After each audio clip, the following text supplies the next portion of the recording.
Leamos del primer versículo de Hechos 4 al versículo 4 y dice la Biblia, hablando ellos al pueblo, vinieron sobre ellos los sacerdotes con el jefe de la guardia del templo y los saduceos, resentidos de que se enseñaba al pueblo y anunciasen en Jesús la resurrección de entre los muertos, y les echaron mano y los pusieron en la cárcel hasta el día siguiente, porque era ya tarde. Pero muchos de los que habían oído la palabra creyeron, y el número de los varones era como 5,000. Usted recordará hasta el momento de hoy, empezamos en el versículo capítulo 3, Pedro y Juan fueron al templo y había un enfermo, tenía problemas en las piernas, un cojo, y es sanado. Luego Pedro predica poderosamente. Ahora estamos a punto de ver la tercera predicación de Pedro aquí en el libro de Hechos. Pero lo que predicó Pedro, tanto en la primera como en la segunda predicación que vimos en el capítulo 3, Pedro predicó el problema de la humanidad y la solución de Dios. El problema del hombre es el pecado. La solución de Dios es Jesucristo. Ahí. Y ese es el evangelio. Cristo vino y pagó por nosotros. Ya no tienes que tener consecuencias del pecado. Dice aquí, hablando de ellos al pueblo, o sea, todavía estaban predicando, todavía estaban compartiendo el mensaje. Vinieron sobre ellos los sacerdotes con el jefe de la guardia del templo y los saduceos. Pues les cayó la ley, porque Juan, ni Pedro, ni ninguno de los discípulos de Jesucristo, ninguno de los apóstoles de Jesucristo tenían autoridad sobre el templo, y aquí les cae la policía. Ahora sí, la policía, usted recordará que esas tierras eran gobernadas por Roma, y Roma fue un imperio que mantuvo mucho orden. Tenía soldados, tenía policías, tenía gente cuidando y guardando el orden. No les gustaban los levantamientos y el ruido y el caos. Entonces mantenían el orden por todos lados. Y dice aquí la palabra de Dios, pues que les cayó, se les echaron encima, así dice, se les echaron encima. Dice, y los saduceos, fíjese, entre todos vinieron los saduceos, dice, y los saduceos, resentidos que se enseñase al pueblo y anunciasen en Jesús la resurrección de entre los muertos. Los saduceos eran una de las sectas de los judíos. Usted recordará que habían varias, cuando menos 4 en este momento. Y los saduceos creían diferente a los fariseos. Una de las cosas que creían diferente y eran judíos de todos modos, pero que creían diferente, es que no creían en la resurrección de los muertos, brothers. Los saduceos no, decían, el que muere, muere, ¿y a qué? Los saduceos por lo general nomás tomaban el Pentateuco, Génesis, Éxodo, Levítico, Números y Deuteronomios como la palabra de Dios. Y como en esos primeros 5 libros no se habla de la resurrección, pues no creían. Igual que los samaritanos también nomás creían en el Pentateuco, y ahorita todavía hay una que otra secta judía que cree nomás en el Pentateuco o los primeros 5 libros como la ley, como no, la única palabra de Dios. Y usted sabrá que la Biblia es una revelación progresiva, una revelación donde Dios se fue revelando a sí mismo poco a poco con la humanidad. Mientras más leemos la Biblia, más conocemos a Dios y de Dios. Entonces, Jesucristo había tenido broncas con los saduceos por el mismo tema de la resurrección. Cierta vez se acercaron esos saduceos a Jesucristo, pues para intentar burlarse de ellos con preguntas. Y le dijeron, oye Jesús, esta mujer tuvo un esposo, se murió y se casó luego con su hermano y se murió y se casó, murió el hermano y se casó con el otro. El caso es que la mujer se acabó casando con todos los hermanos de la familia. Y luego le dicen para burlarse de Jesús, cuando estén ahí en gloria, ¿de quién? Cuando sea la resurrección, ¿de quién va a ser mujer?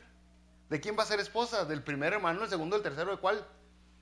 Y Jesucristo le responde de una manera sabia. En Mateo 22:31, lo más sabio de todo, aquí está, Mateo 22:31 al 33. Pero respecto a la resurrección de los muertos, ¿no habéis leído lo que os fue dicho por Dios cuando dijo? yo soy el Dios de Abraham, el Dios de Isaac y el Dios de Jacob. Dios no es Dios de muertos, sino de vivos. Oyendo esto la gente se admiraba de su doctrina. O sea, en otra palabra, ¿cómo vamos a decir que el Dios de Abraham o el Dios de Isaac o el Dios de Jacob, si ellos ya murieron, ya no existen? Si no hay resurrección, ya no existen. Pero Dios les dice que Jesucristo no es Dios de muertos, sino de vivos. Otra vez, la doctrina, la enseñanza que ellos tenían es que la resurrección no era verdad. Y como Pedro estaba hablando acerca de la resurrección, les caló. Y por eso vinieron con la ley, con la policía, vamos a darle a este. Pero Jesucristo resucitado, brothers, podríamos decir que es la parte más importante del Evangelio, de lo que predicamos, de lo que anunciamos, Jesucristo resucitado. Allá en 1 Corintios capítulo 15, nos avienta Dios de mano de Pablo una enseñanza tremenda acerca de la resurrección. Pero empezando el capítulo 15 de 1 Corintios, nos dice la Biblia: además os declaro, hermanos, el evangelio que os he predicado, el cual también recibiste, en el cual también perseveráis, por el cual asimismo, si retenéis la palabra que os he predicado, sois salvos, si no creísteis en vano. Porque, aquí viene el evangelio, porque primeramente os he enseñado lo que asimismo recibí, que Cristo murió por nuestros pecados conforme a las Escrituras, y que fue sepultado, y que resucitó al tercer día conforme a las Escrituras, y que apareció a Cefas, que es Pedro, y después a los 12. La resurrección. La resurrección es el pago por nuestros pecados. La paga del pecado es muerto, y Jesucristo murió por nosotros, pagó por nosotros, dio la paga por nosotros. Y entonces al estar Pedro y Juan predicando ahí en el templo, se enojaron los saduceos, en especial no creían en la resurrección, vinieron con policía, los arrestaron. Dice el versículo 3, y les echaron mano, y los pusieron en la cárcel hasta el día siguiente, porque era ya tarde. Aquí nuevamente, brothers, sin tirar indirectas ni nada, pero cuando llegaron Pedro y Juan al templo y empezaron a predicar, dice la Biblia que era la hora novena. Llegaron a la oración, que más o menos son las 3 de la tarde. Las 3 de la tarde empezaron a predicar. Y luego dice aquí que se los llevaron porque ya era tarde. La palabra tarde, y es que dice que ya estaba la noche. ¿Cuánto duró predicando Pedro? ¿Media hora también? Caló, ¿verdad? Caló. O sea, para que se ponga cómodo, brother, porque es lo que vamos a enseñar hoy aquí. Se llevaron a Pedro y se llevaron a Juan arrestados por estar predicando a Jesucristo. Versículo 4. Pero muchos de los que habían oído la palabra creyeron. Muchos de los que habían oído la palabra creyeron. Y el número de los varones que era como 5,000. O sea, ya el bien ya estaba hecho. Ya cuando se habían llevado, cuando se llevaron a Pedro, ya too late. Llegaron muy tarde, porque estos saduceos intentaron que Pedro no fuera influencia para nadie, que Juan no fuera influencia para nadie, pero llegaron muy tarde, 5,000 personas muy tarde, o más bien 5,000 hombres muy tarde, porque no menciona a las mujeres. Y donde estaban, que era el templo de Salomón, el porche de Salomón, el pórtico de Salomón, ahí sí se valía que entraran las mujeres, entonces posiblemente hubieron también mujeres, pero aquí nomás menciona el número de los hombres. Versículo 5. Aconteció al día siguiente que se reunieron en Jerusalén los gobernantes, los ancianos y los escribas, y el sumo sacerdote Anás, y Caifás, y Juan, y Alejandro, y todos los que eran de la familia de los sumos sacerdotes. Y poniéndoles en medio, les preguntaron, ¿con qué potestad o en qué nombre habéis hecho vosotros esto? Se juntó ahora sí todo, ya no nomás los saduceos, ya se juntaron todos.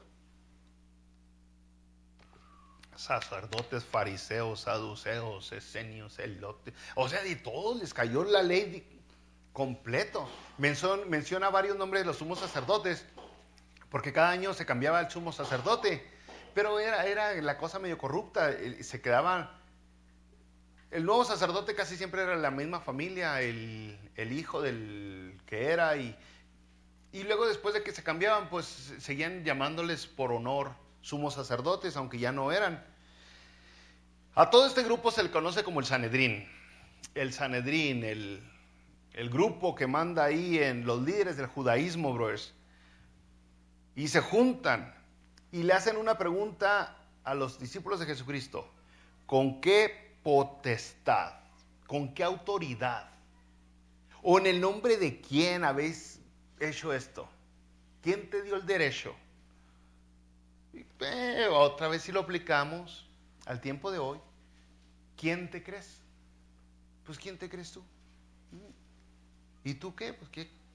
Te las das de muy. Porque para ellos nomás este grupo del Sanedrín podría enseñar, podía predicar, podía dar sus lecciones, no, nadie más podía. Pero la pregunta, bro, le salió el tiro por la culata, porque cuando empieza a contestar Pedro en el versículo 8, uy, como que estos dijeron, mejor, ¿para qué pregunté? Fíjese, el versículo 8 dice, entonces Pedro, lleno del Espíritu Santo, ya sabe que la cosa se va a poner buena. Pedro, lleno del Espíritu Santo, les dijo, uy, Pedro ya tenía el Espíritu de Dios. O sea, ya estaba dirigido, ya era sensible al Espíritu, a la voluntad de Dios.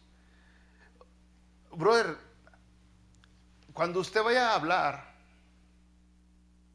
cuando vayamos a hablar, intentemos que el Espíritu Santo nos guíe. Porque si no, vamos a meter la pata. Aún para defender el Evangelio. No permita que sus emociones, sus sentimientos lo guíen, que sea el Espíritu de Dios quien lo guíe. Porque hay veces que puede venir alguna de esas sectas que quieren ganarse la salvación o que creen que van a ser Dios algún día ellos mismos y dicen algunas cosas bien horribles, como que Jesús no es Dios. Y lo pueden a uno emprender porque uno quiere defender a Dios. No, deje que el Espíritu Santo lo guíe. Y que las palabras que salgan de su boca sean palabras de la Biblia con el amor y la verdad necesaria para que tengan efecto cuando las dé. Entonces, dice, entonces Pedro, lleno del Espíritu Santo. Ahora, aquí me detengo otra vez. La primera vez que predicó Pedro fue cuando bajó el Espíritu Santo sobre ellos. Y predicó Pedro a todos los chismosos que vinieron a ver qué estaba pasando. A todos los que vinieron a ver que habían temblores y truenos y todo este asunto, y luego los oían hablar en las idiomas, en las lenguas con los que ellos habían nacido. Y Pedro predica, varones, pero era un rebrujo de todo tipo de gente, podríamos decir el populacho, o la chusma, ¿ok? Era todos los que estaban ahí en la calle, cerca de donde estaban ellos en el aposento alto, y predicó y vinieron miles a los pies de Cristo. La segunda predicación de Pedro ya es en el pórtico de Salomón, ya es con la gente que está más como religiosa, buscando más ahí, especialmente, exclusivamente la gente que va a ponerse cuentas con Dios. Ahora, la tercera vez que va a predicar Pedro es con los de Cate, con la crema y nata de la sociedad, con los educados. Fíjese, o sea, los tres niveles podríamos decir que abarcó aquí las predicaciones de Pedro. Diríamos la clase baja, la clase media y la clase alta. Y la predicación no cambió. La predicación sigue siendo la misma, algunas palabras un poquito más acá de recate, pero la predicación sigue siendo la misma. Fíjese cómo empieza. Ahí el versículo 6. Creo que es el versículo 6. No le puse número. Donde dice gobernantes del pueblo y ancianos de Israel. ¿Qué versículo es? 8. Gracias. Fíjese con qué palabrotas empezó. Gobernantes del pueblo y ancianos de Israel. Cortés, Pedro es atento, amable. O sea, pero con esa verdad continúa. Con ese atrevimiento continúa. Aunque le escale un poquito después. Versículo 9 les dice, puesto que hoy se nos ha interrogado acerca del beneficio hecho a un hombre enfermo, de qué manera éste haya sido sanado. Acuérdense que ya está todo el Sanedrín, ya no nomás son los saduceos, ya están todos.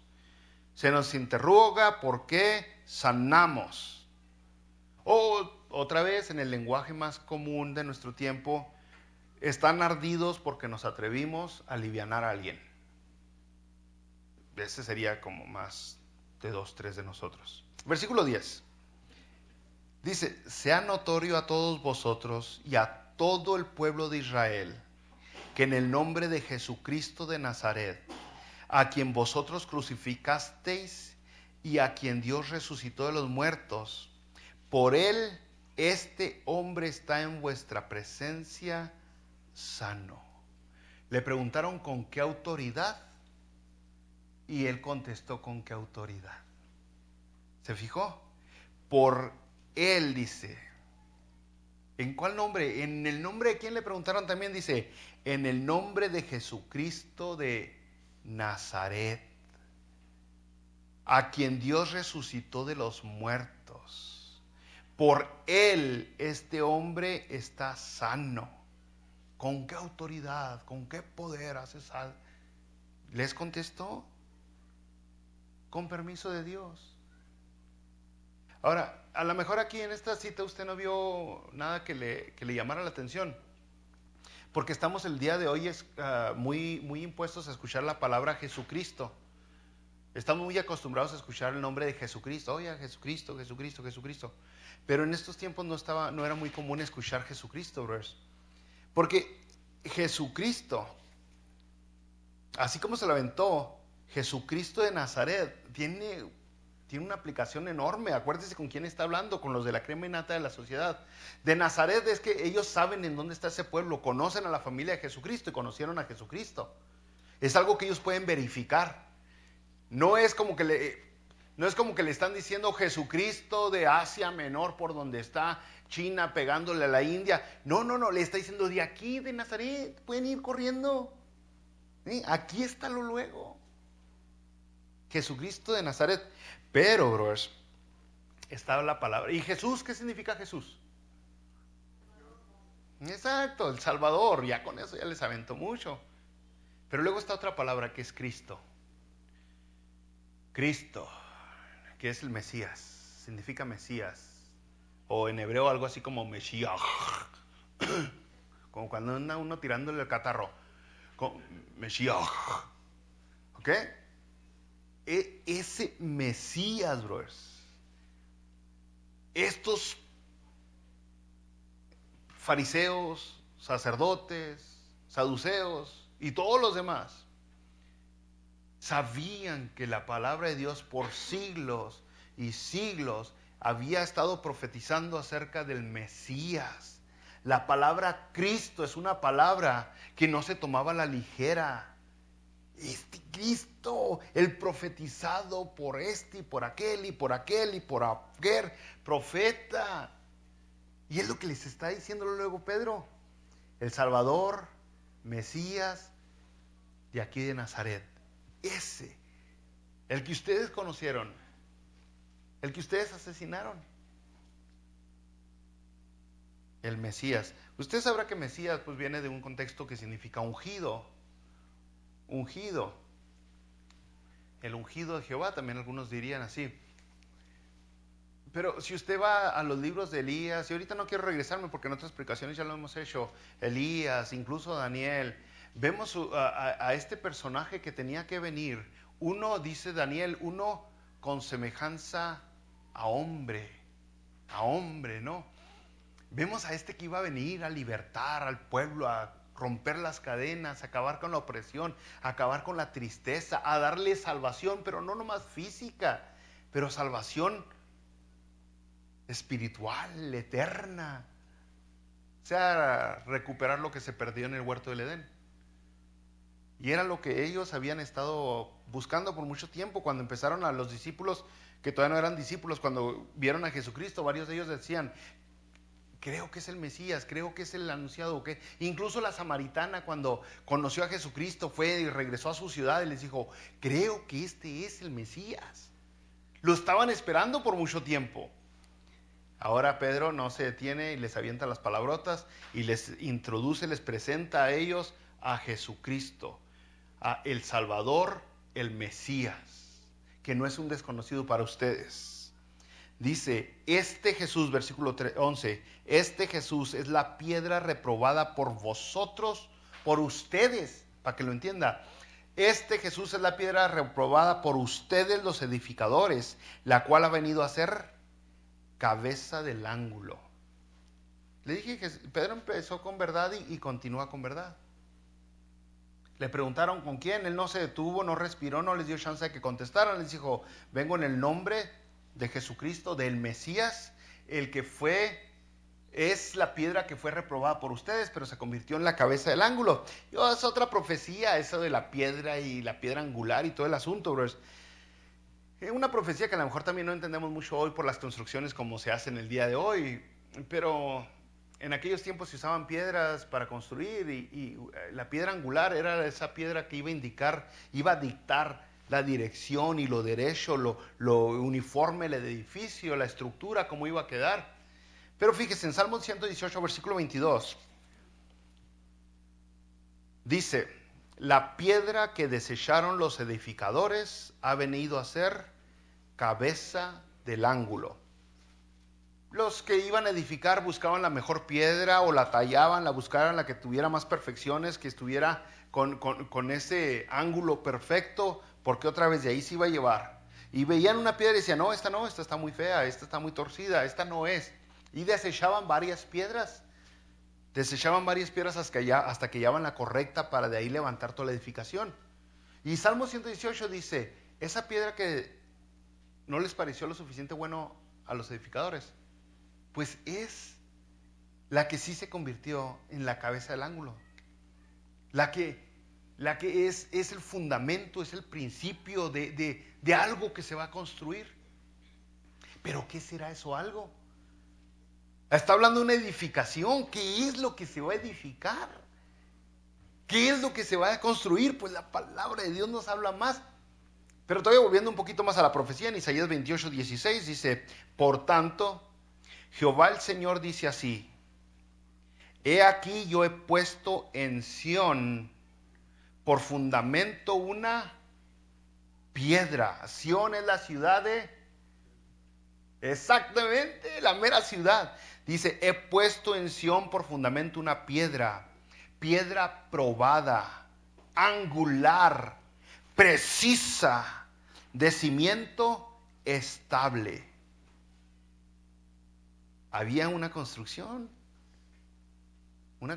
que se tenía que hacer, algo se tenía que edificar. Sobre esta piedra también Jesucristo se mencionó varias veces que Él era la piedra en Mateo 21:42, Marcos 12:10, Lucas 20:17. Jesús dijo, yo mismo soy la piedra angular. Pero para que entienda más usted qué es lo que se iba a edificar, vayamos a Efesios en el capítulo 2, versículo 20.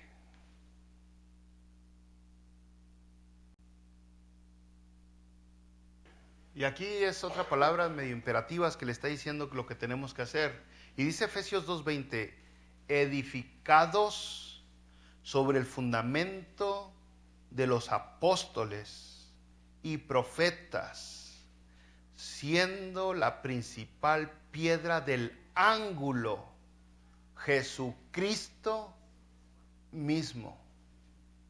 Se lo pongo en el contexto otra vez que lo entendamos, en un texto que lo entendamos, palabras. Dice, edifíquense sobre el fundamento de los apóstoles y el fundamento de los profetas, donde la piedra del ángulo es Jesucristo. O sea, nos está ordenando que debemos de crecer en Jesucristo, edificarnos en Él.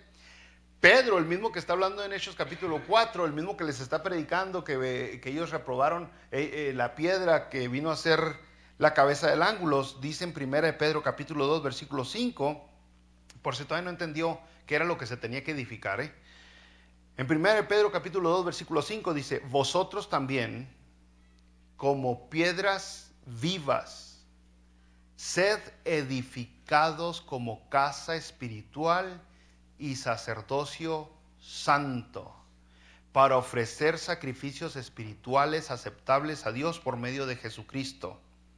Para vosotros, pues, los que creéis, Él es precioso, pero para los que no creen, la piedra que los edificadores desecharon ha venido a ser la cabeza del ángulo. Ahí está lo mismo. Lo que vino a edificar Jesucristo es a su iglesia, a su pueblo, a su nación, a su gente, a su ciudad santa, que somos nosotros y que debemos de crecer en Cristo. Nosotros, bro, nuestra religión no se basa en un grupo de creencias, no se basa ni siquiera en doctrinas. Nuestra religión no se basa en ningún humano, nuestra religión se basa en Jesucristo. Todo lo que hacemos, todo lo que creemos, todo lo que pensamos y todo lo que meditamos incluso, da vueltas alrededor de nuestro Señor y Salvador Jesucristo. Todo. Es por eso que constantemente les decimos, no ponga sus ojos en el pastor, porque el pastor la riega. No ponga sus ojos en el diácono, porque el diácono la riega. En quien tiene que poner sus ojos es en Cristo. Porque incluso usted, así como yo, para seguir creciendo no debemos de fijarnos en las personas que están a un lado. Porque dejamos de crecer rápidamente, pues nos damos cuenta que aquel bro llega tarde, y aquel es grosero, y aquel abusón, y aquel irresponsable, y al último acabamos brillando como unas perlitas. Pero nos comparamos con Jesucristo y nos damos cuenta de todo lo que nos falta crecer. Entonces, todo lo que somos da vuelta alrededor de Jesucristo. Él es nuestra piedra angular, en quien nos medimos, en quien nos comparamos, el que nos está llevando hacia donde debemos de crecer. O sea, a tal grado que su propósito principal, el propósito que Dios tiene individual para usted, es llegar a ser a la imagen de Jesucristo. Y la palabra de Dios lo menciona por todos lados. Usted no tiene que llegar a ser a la imagen de Talí, o a la imagen de Paco, a la imagen de Dago, a la imagen de Jesús. Chuy está mejor, Jesús. No, la imagen de Cristo, la imagen de Cristo. Es por eso, otra vez, es bien importante que nuestros hijos aprendan eso, porque, o sea, nuestros hijos nos van a decir, cuando les digamos, hijo, no hagas eso, nos van a decir, ¿y tú te hacías esto cuando tenías mi edad? ¿Y tú qué? ¿También lo hacías porque ahora a mí no me dejas? Hijo, pues es que en realidad yo no soy el ejemplo ideal para ti. El ejemplo ideal es Jesucristo. El que yo me equivoqué, el que yo cometí errores, no te da derecho a ti a cometerlos nomás porque yo los cometí. O sea, de por sí vienen solos y todavía están imitándonos a nosotros. Pues imagínense, van a cometer los errores de ellos y todavía los errores de nosotros. Ay, mamá. Les va a ir feo, entonces. Les va a ir feo. Entonces Pedro les dice, cuando le está predicando al Sanedrín, les dice, Jesús es la piedra reprobada por ustedes, los edificadores. Y lo que está construyendo Jesucristo es su cuerpo. En otras palabras ahora, el cuerpo de Cristo. ¿Se fija que todo se conecta en la Biblia? Así es como dice la palabra de Dios, mas vosotros sois el cuerpo de Cristo. El cuerpo de Cristo. Entonces fíjense nomás aquí, Pedro está, y Juan, ahí estaba Juan. Pedro y Juan son arrestados. ¿Okay? O sea, son incapaces, impotentes de librarse de esta autoridad carnal que tienen por encima de ellos. Están rodeados, son súper minoría, pero aún a pesar de que son indefensos, son incapaces de defenderse por ellos mismos, siguen predicando con valentía, con sinceridad, sin ser controlados por las emociones, pero confiados en Dios. O sea, ese valor que tanto necesitamos. Y le digo tanto necesitamos, bro, porque muchos padres el día de hoy, por ponerle un ejemplo, parece que le tienen miedo a sus hijos, no les pueden llamar la atención porque Pues porque no los quieren lastimar o ofender, porque no quieren que después otra vez se rompa la relación entre él y yo, porque pues ya sí estamos como estamos, pastor, y luego está diciéndole que no haga eso. Tiene que tener valor, está hablando de vida eterna. La vida eterna es más importante que cualquier otra cosa, bro. Si tiene que decirle unas palabras a su hijo que lo van a jalar hacia la salvación de su alma, usted díjaselas. Confíe en Dios como lo hizo Pedro. Confíe en que su hijo va a entender que se lo dice por amor, no por odio, no por ser fastidioso. Que se lo dice porque lo quiere, porque lo ama, porque quiere lo mejor para él. O sea, acuérdese, cierta vez cuando Jesucristo está hablando acerca de orar, Jesucristo dio este ejemplo. ¿Quién de ustedes, padres, cuando su hijo les pide pan, qué le dan? Una piedra. Y si les pide, luego le dan una serpiente. Y luego, ¿hasta qué? El último era. Ya se me olvidó la última cosa. 3 cosas les dijo Jesucristo. Entonces, si nosotros como padres buscamos darle a nuestros hijos cosas buenas, pan, zapatitos, ropa, cremita, para que tengas que gastar, hijo, ¿cómo no nos vamos a preocupar por su vida eterna, que es lo más importante? Por la salvación del alma. Que ahí que no panda el cúnico, brothers. Que no cunda el pánico, hijo, porque ahí es cuando más valor deberíamos de tener para hablar con nuestros hijos.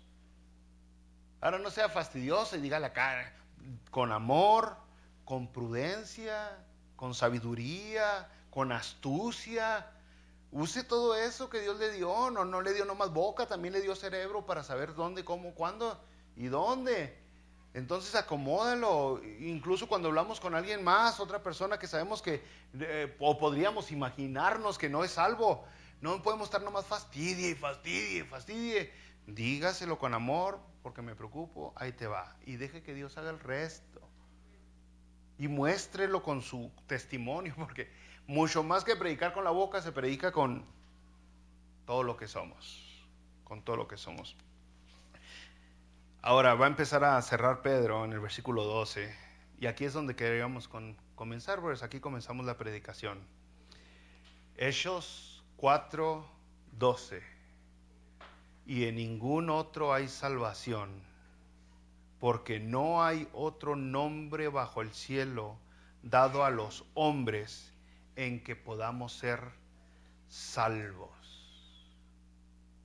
En ningún otro hay salvación, porque no hay otro nombre bajo el cielo dado a los hombres en que podamos ser salvos. ¿Y cuál es ese nombre? Les había dicho Jesucristo de Nazaret. Ese es el nombre completo. Anteriormente les dijo Jesús, pero originalmente les dijo Jesucristo de Nazaret. El Salvador, el Mesías del pueblo de aquí a un lado. Ahora, aquí, brothers, dice, en ningún otro, en nadie más. No me andes con tus charras de que todos los caminos llevan a Roma. No, al cielo no hay otro camino. En ningún otro hay salvación. En nadie más. Está hablando de exclusividad, única y exclusivamente en Jesús. No hay otro, no hay otra forma. Podríamos empezar a cortar, ¿no? A cortar así poco a poquito. Primero como cristianos evangélicos, cristianos protestantes. ¿Cómo se considera usted cristiano? En ningún otro, no hay nada más que te salve más que Jesucristo. No porque des dinero, no porque te vistas de esa manera, no porque asistas mucho de un lugar. Nada te salva, solamente Jesucristo. Única y exclusivamente Cristo Jesús te salva. La salvación se encuentra en Jesucristo, no en la iglesia, no en la denominación, ni en las actividades. Solamente Jesucristo. ¿Okay? Únicamente en Jesús. La salvación no depende de cuántos años usted le dedique a la iglesia tampoco. O al ministerio, podría decir. O sea, ahí ya con eso ya eliminamos a la iglesia como la salvadora. Algunas sectas y algunas religiones tienen a su iglesia como si fueran el arca.